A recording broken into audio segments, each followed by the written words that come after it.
Pemirsa, mozaik para nabi kali ini akan mengajak Anda menuju tempat paling bersejarah bagi Nabi Musa alaihissalam. Nabi Musa alaihissalam adalah nabi yang sangat menonjol dalam sejarah risalah kenabian. Tahukah Anda, Nabi Musa alaihissalam adalah nabi yang paling sering disebut dalam Al-Quran. Lebih dari 100 kali Nabi Musa alaihissalam disebut dalam kitab suci umat Islam ini.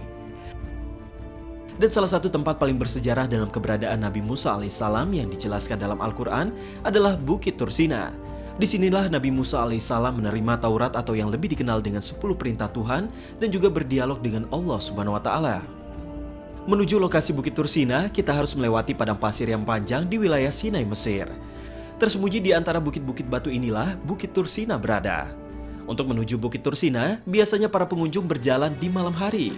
Tujuannya supaya saat tiba di puncak, kita bisa melihat matahari terbit di pagi hari.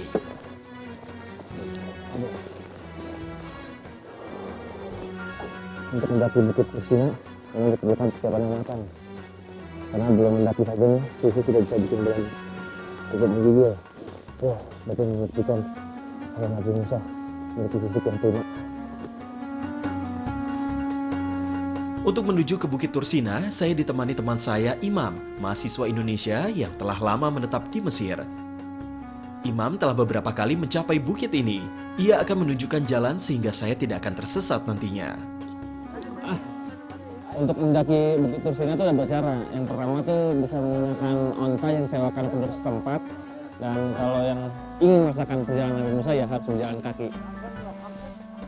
Onta disewakan penduduk setempat agar dapat meringankan pendakian turis yang ingin mencapai Bukit Tursina. Karena tujuan saya ingin merasakan perjuangan Nabi Musa alaihissalam, saya ingin berjalan kaki. Memang dibutuhkan tenaga yang tidak sedikit. Selain jalan yang menanjak, udaranya juga sangat tidak bersahabat. Angin berhembus sangat kencang, membuat seluruh badan menggigil. Setelah cukup jauh berjalan, saya dan Imam berhasil mencapai pos terdekat. Pos ini menjadi tempat pemberhentian onta-onta, dan pada pos ini juga terdapat beberapa warung untuk beristirahat. Perjalanan setelah pos pertama memang harus dilalui dengan berjalan kaki. Jalur yang semakin sempit dan menanjak tidak mungkin dilalui onta.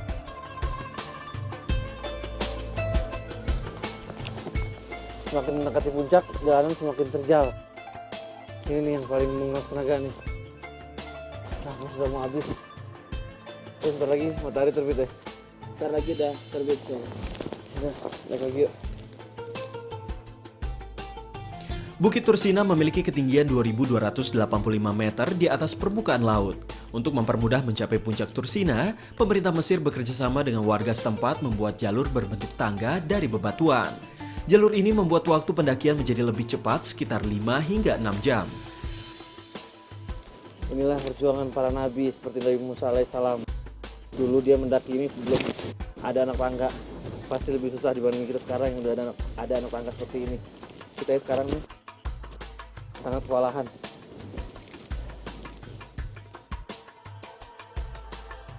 Walaupun lelah, saya dan Imam terus mengumpulkan semangat untuk mencapai puncak Tursina.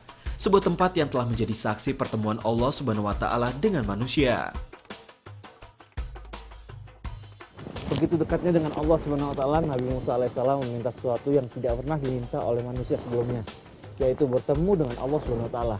Dan sebentar lagi kita akan sampai lokasi di mana Allah mengabulkan permintaan Nabi Musa alaihissalam. Pemirsa Mozaik Ramadan, ketika berada di Bukit Tursina, Nabi Musa alaihissalam memiliki permintaan unik kepada Allah Subhanahu wa Ta'ala. Ia ingin melihat wujud Allah Subhanahu wa Ta'ala. Namun ketika permintaan itu dipenuhi, alam tak kuat menahan cahaya ilahi. Nabi Musa alaihissalam pingsan, sementara gunung di sekitarnya hancur. Allah Subhanahu wa Ta'ala berfirman, "Dan tatkala Musa datang untuk munajat dengan kami pada waktu yang telah kami tentukan, dan Tuhan telah berfirman langsung kepadanya, berkatalah Musa, 'Ya Tuhanku, nampakkanlah diri engkau kepadaku agar aku dapat melihat kepada engkau.' Tuhan berfirman, 'Kamu sekali-kali tidak sanggup melihatku, tapi lihatlah ke bukit itu. Maka jika ia tetap di tempatnya sebagai sedia kala, niscaya kamu dapat melihatku.' Tatkala Tuhannya menampakkan diri kepada gunung itu, dijadikannya gunung itu hancur luluh, dan Musa pun jatuh pingsan. Maka setelah Musa sadar kembali, dia berkata, 'Maha suci engkau, aku bertaubat kepada engkau, dan aku orang yang pertama-tama beriman.' Surat Al-A'raf ayat 143.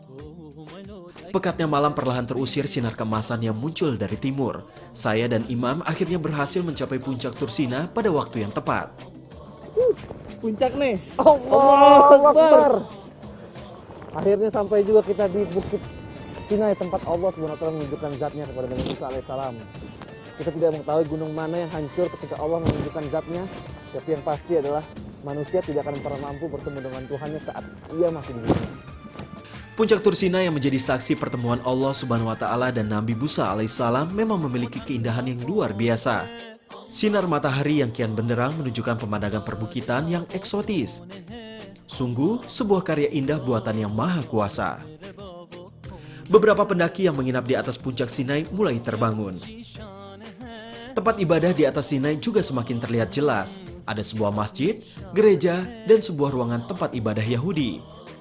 Nabi Musa alaihissalam memang nabi 3 agama, maka tak heran jika ketiga tempat ibadah ini berdiri bersampingan.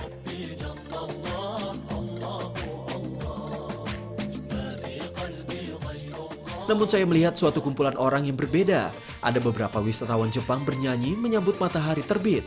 Mereka adalah para penyembah matahari. Mereka datang ke puncak Sinai karena puncak ini memiliki ketinggian yang tepat untuk melihat matahari terbit. Puncak Tursina memang menawarkan petualangan rohani bagi siapa saja yang telah mencapainya. Sejarah dan keindahannya semakin menunjukkan keagungan Allah Subhanahu wa Ta'ala, Tuhan semesta alam.